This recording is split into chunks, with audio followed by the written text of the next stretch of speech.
In the shadow-filled annals of World War II, where massive armies clashed on open plains and navies wrestled for control of the vast oceans, there existed a world of silence, shadows, and sudden, lethal strikes.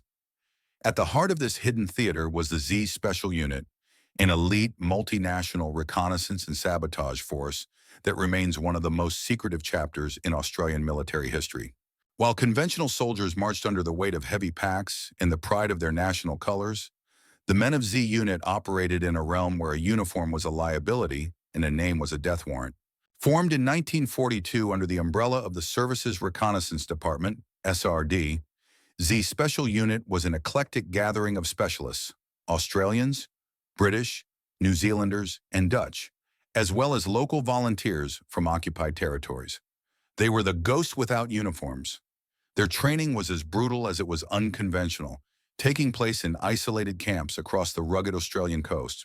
They mastered the arts of silent killing, explosives, high-speed linguistics, and the ability to disappear into the landscape of Southeast Asia. However, the true weight of their service lay in the terrifying legal limbo they inhabited. The members of Z Special Unit often operated deep behind Japanese lines without official uniforms or recognizable insignia. This was a deliberate choice for the sake of infiltration, but it stripped them of the protections of the Geneva Convention. If a regular soldier was captured, he became a prisoner of war. If a Z Unit operative was caught, he was classified as a spy and a saboteur. For these men, capture did not mean a camp. It meant interrogation, torture, and the swift stroke of an executioner's blade. They carried L-pills, cyanide capsules, not as a choice, but as a final mercy to protect their secrets. Their mission was clear: to strike deep into the belly of the Japanese Empire. While the main Allied forces were regrouping, Z Unit was already active in the occupied territories of Singapore, Borneo, Timor, and the Indonesian archipelago. They were the unseen hand that cut telephone lines, blew up fuel depots, and gathered the vital intelligence that allowed the Allied command to map the enemy's weaknesses. They moved like smoke through the jungle and like ripples in the dark water of enemy harbors. They did not fight for medals or public acclaim. In fact, the very existence of their unit was so classified that many of their families believed they were performing mundane administrative tasks. They were the pioneers of unconventional warfare, gendering a new kind of fear among the Japanese occupiers. To the enemy, they were phantoms who could bypass any fortification. To the Allies, they were the ultimate insurance policy. Part 1 sets the stage for a saga where identity is erased, survival is a miracle, and the only constant is the cold, unwavering resolve to strike from the darkness. By 1943, Singapore had become the crown jewel of the Japanese occupation, a massive logistical hub and an impregnable naval fortress sitting at the heart of the Emperor's new empire. For the Allies, it was a painful symbol of defeat. For Z Special Unit, it was the ultimate target. To strike at the heart of Singapore's harbor, they conceived Operation Jaywick, a plan so audacious it bordered on the suicidal. They would not attack with a fleet of warships or a swarm of bombers. Instead, they would infiltrate the stronghold using the ultimate Trojan horse. The centerpiece of this impossible plan was the MV Crate, a former Japanese fishing boat that had been captured during the fall of Singapore. To the untrained eye, the Crate was nothing more than a rusted, filthy, and decrepit wooden vessel. It was slow, cramped, and smelled eternally of rotting fish and diesel. Yet this primitive appearance was its greatest weapon. The Commandos meticulously maintained its Japanese look, ensuring that from a distance, it looked like just another unremarkable fishing trawler plying the local waters. The transformation went beyond the hull. The crew of 14, 11 Australians and 3 British, had to become ghosts of the sea. To pass as local Malay or Japanese fishermen, the men used a dark chemical dye to stain their skin brown. They lived in squalor on the deck, wearing only sarongs or tattered shorts, intentionally avoiding the crisp appearance of Western soldiers. They smeared themselves with grease and grime to mask their Caucasian features. Any slip in their acting, any sighting of a white face through a telescope, would mean instant discovery and certain death. In September 1943, the Crate began its harrowing 4,000-kilometer journey from Exmouth, Western Australia. It was a voyage through a gauntlet of hostile waters. The ship moved at a crawling pace, vibrating with the rhythm of an engine that felt like it might fail at any moment. They sailed through the Lombok Strait, a narrow passage heavily patrolled by Japanese destroyers and aircraft.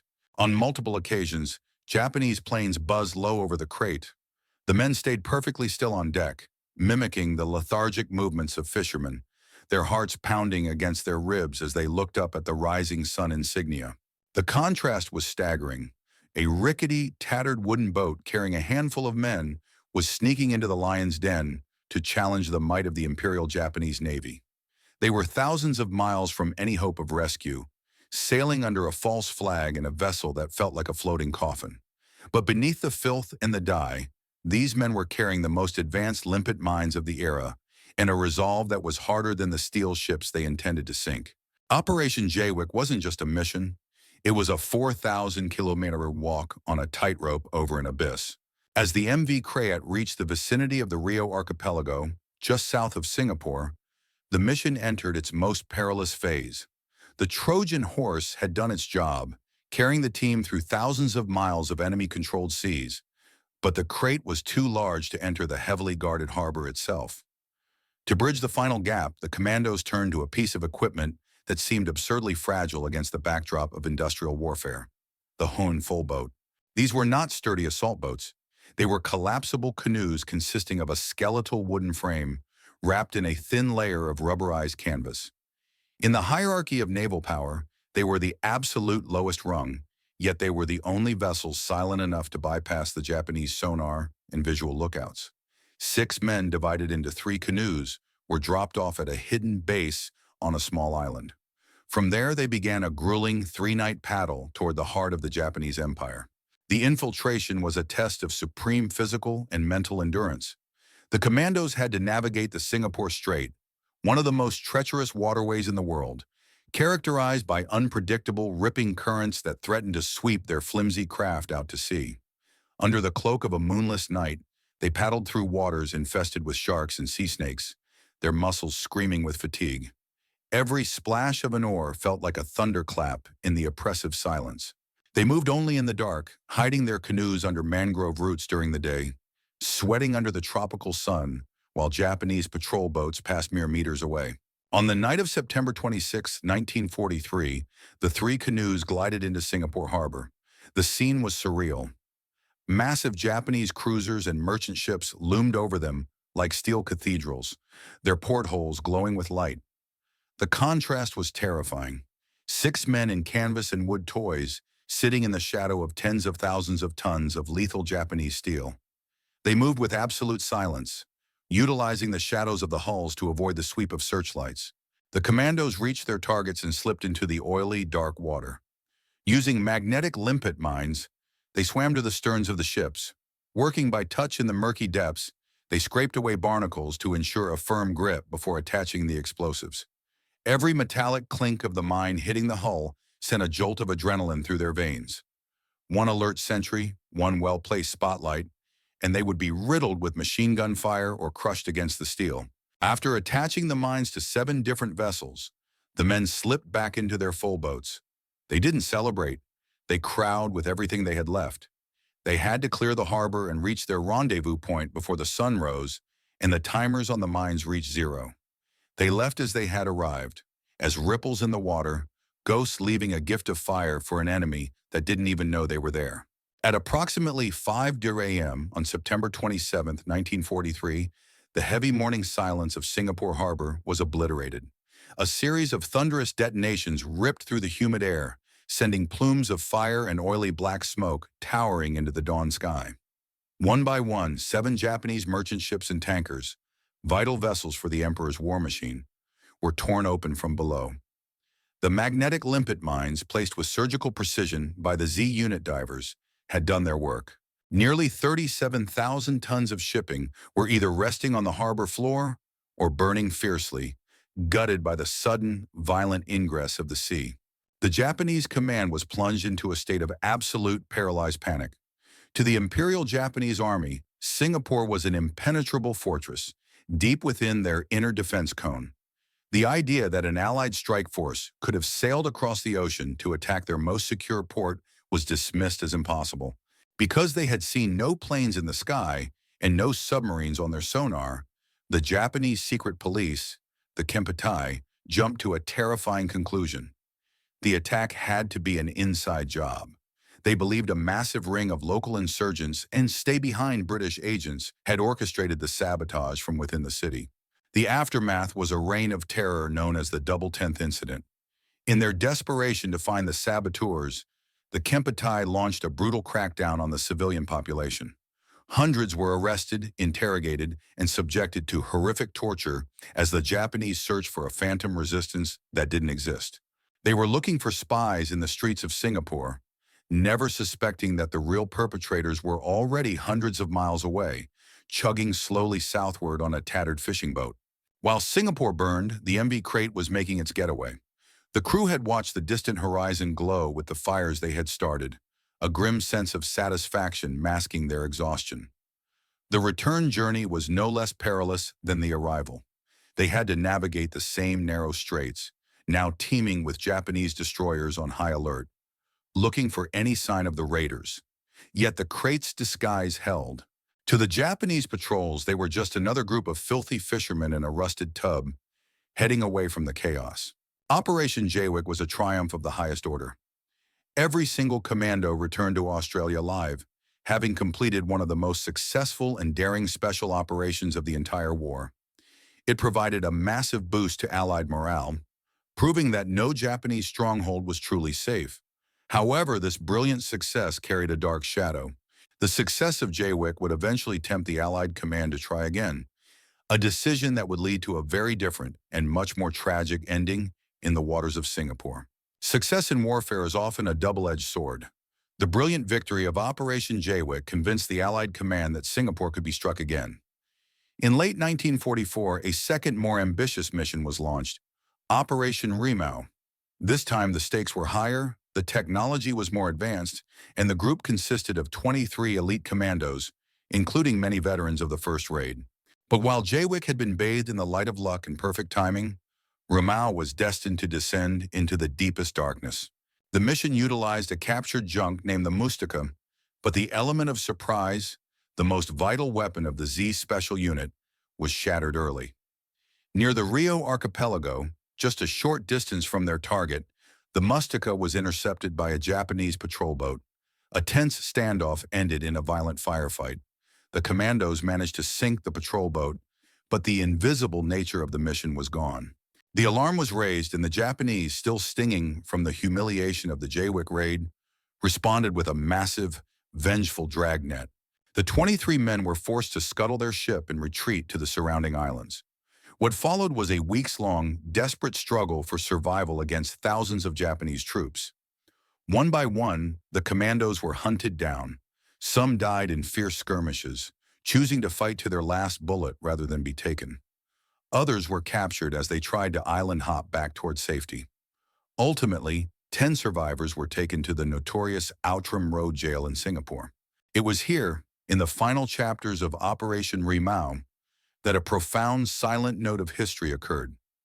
The 10 captured commandos were subjected to brutal interrogations and eventually sentenced to death. However, unlike the typical treatment of spies, their conduct in captivity left an indelible mark on their captors. These men did not beg for mercy. They maintained a level of dignity and defiance that resonated with the Japanese code of Bushido, the way of the warrior. On July 7, 1945, just weeks before the war's end, the 10 men were led to a field to be beheaded. Historical records and witness accounts from Japanese officers reveal a stunning scene. The executioners and high-ranking officials bowed in respect to the prisoners. The Japanese were so moved by the samurai spirit and the unwavering courage of these Australians that they treated the execution as a ceremony of honor rather than a common killing. The tragedy of Operation Rimau serves as the dark mirror to Jaywick's success. While Jaywick proved that the impossible could be achieved, Rimau reminded the world of the terrible price of such audacity.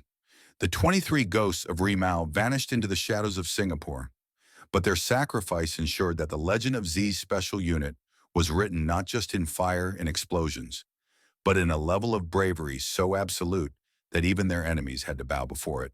While the daring raids on Singapore Harbor captured the rare headlines of the time, the true workload of Z Special Unit was spread across the vast, humid expanse of the entire Southeast Asian theater.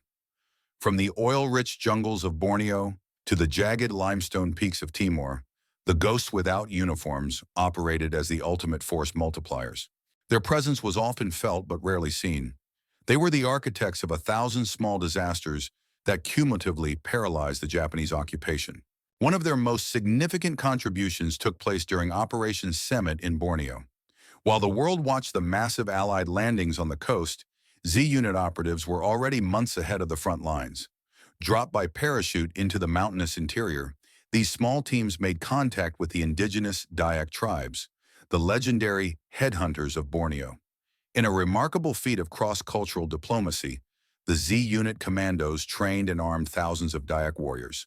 Together, they launched a brutal guerrilla campaign that liberated vast tracts of the interior, cutting off Japanese retreat routes and providing the Allied command with a human radar that tracked every enemy movement through the dense canopy. In Portuguese Timor, Z Special Unit took over the mantle of the earlier Sparrow Force, maintaining a persistent thorn in the side of the Japanese garrison. Their missions here were a masterclass in reconnaissance and sabotage.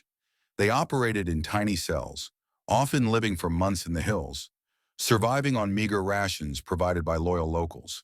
They monitored Japanese shipping lanes, sabotaged vital infrastructure like oil wells and bridges, and coordinated with local resistance movements to ensure the Japanese could never feel secure in their conquest. The nature of these operations was characterized by a terrifying intimacy. Unlike a pilot who drops a bomb from 20,000 feet, a Z-Unit operative had to see the whites of the enemy's eyes. They specialized in the strike deep, strike silent philosophy, often sneaking into heavily guarded encampments to snatch high-ranking officers for interrogation or to plant explosives on essential machinery. Every mission was a gamble. They were operating in territories where the terrain was as much an enemy as the Japanese patrols. Malaria, tropical ulcers, and malnutrition were constant companions. These campaigns across the archipelago were not about capturing territory. They were about eroding the enemy's will and capability. The Z-Unit became the hidden hand that supported local uprisings and prepared the ground for the eventual Allied return. Many of these missions were so secret that they remain partially redacted to this day. They were the pioneers of the small group big impact theory, proving that a handful of men with the right training and enough grit could destabilize entire regional commands. Whether it was in the burning oil fields or the silent mountain passes, Z Special Unit ensured that for the Japanese, the rear area was never truly safe. The operations of Z Special Unit were not merely heroic episodes of a bygone war. They were the laboratory where the DNA of modern special operations was spliced and perfected. The unit's philosophy, strike deep, strike silent, represented a paradigm shift in military thinking. It moved away from the industrial-era belief in massive frontal assaults and toward the surgical precision of the small group. This transition laid the foundational groundwork for the world's most elite modern units, including the Australian SAS, the British SAS, and the U.S. Navy SEALs. The tactical innovations pioneered by Z-Unit were decades ahead of their time. They were among the first to master multi-domain infiltration, proving that a mission could begin in the air, parachuting into Borneo, transition to the sea, the 4,000-kilometer voyage of the Crate, and conclude on foot in the jungle or under the water. Their use of full boats and the clandestine attachment of limpet mines created the very manual that modern combat divers and SEAL teams use today. They demonstrated that the most effective way to destroy a $1 million battleship was not necessarily with a $10 million bomber, but with a $20 mine and a man with enough courage to swim into the mouth of the enemy. Furthermore, Z-Unit perfected the art of indigenous warfare. By embedding themselves within local populations, such as the Dayak people in Borneo or the Timorese in the mountains, they acted as force multipliers. They didn't just fight, they trained, organized, and inspired. This Green Beret style of unconventional warfare, winning hearts and minds to create a guerrilla army from scratch, is now a core competency of modern special forces. They proved that a handful of men, if properly trained in linguistics and cultural diplomacy, could exert the strategic influence of an entire division. The Z mindset also revolutionized military psychology. They cultivated a culture of radical autonomy where small teams were expected to operate for months without direct orders from a central command. This required a level of mental resilience and initiative that is now the benchmark for special forces selection processes worldwide. The Z unit operative had to be a soldier, a spy, a linguist, and a technical engineer all at once. They proved that in the realm of special operations, the most lethal weapon is not the rifle in a soldier's hand, but the creative intelligence in his mind. Today, the legacy of Z Special Unit lives on every time a modern Special Forces team disappears into the shadows of a denied area. The modern SASR, Special Air Service Regiment, in Australia directly traces its lineage and quiet professional ethos back to these ghosts of the Pacific. They left behind a profound legacy, the realization that a few brave individuals, acting at the right time and in the right place, can alter the trajectory of global history. They taught the world that silence is a weapon, shadow is a shield, and that victory often belongs not to the loudest, but to those who strike unseen from the deep. For many years after the guns fell silent in 1945, the story of Z Special Unit remained locked in the steel cabinets of military archives. Unlike the celebrated heroes of major battles, the ghosts without uniforms returned to a world that knew nothing of their sacrifice. Because their missions were so sensitive and their methods so unconventional, the unit was shrouded in a blanket of absolute secrecy. There were no victory parades for the crews of the Crate or the Mustica. There were no public medals for the men who had lived as fishermen in the mouth of the enemy. They were the forgotten warriors, ghosts even in their own homeland. The secret status had a poignant and often painful cost. Many veterans went to their graves without ever telling their families the truth about where they had been or why they carried the invisible scars of torture and jungle fever. Wives and children were left to wonder why a father would wake up screaming in the night, or why he possessed an intimate knowledge of a distant island he had supposedly never visited. For decades, the men of Z Unit honored their oath of silence, embodying the quiet professional long before the term became a modern military cliché. It was only in the late 20th century that the veil began to lift. Through the persistent efforts of historians and surviving veterans, the extraordinary feats of Z Special Unit were finally brought into the light.